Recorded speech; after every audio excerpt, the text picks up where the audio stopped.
Sveiki visi, šiandieną aš, Živilė. Šiandieną pokalbio tema yra gestai. Gestai. Išties, man teko atlikti praktiką vaikų klausos sutrikimo centre.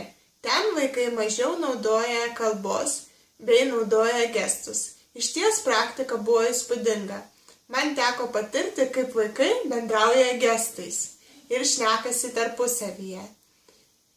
Bet dabar pakalbėkime apie gestus kaip kalbėjimo manierą. Ar ji reikalinga žmogui? Gestai – tai kalbėjimo būdas, kai naudojama kūno išraiška, kūno kalba, neverbaliniai kūno ženklai. Ar jūs naudojate gestus? Ar jums lengva atpažinti, kai gestus naudoja kitas žmogus? Pasidalinkite apie tai apačioje, paspauskite like arba pasidalinkite su draugais. Ačiū Jums už Jūsų žiūrėjimą.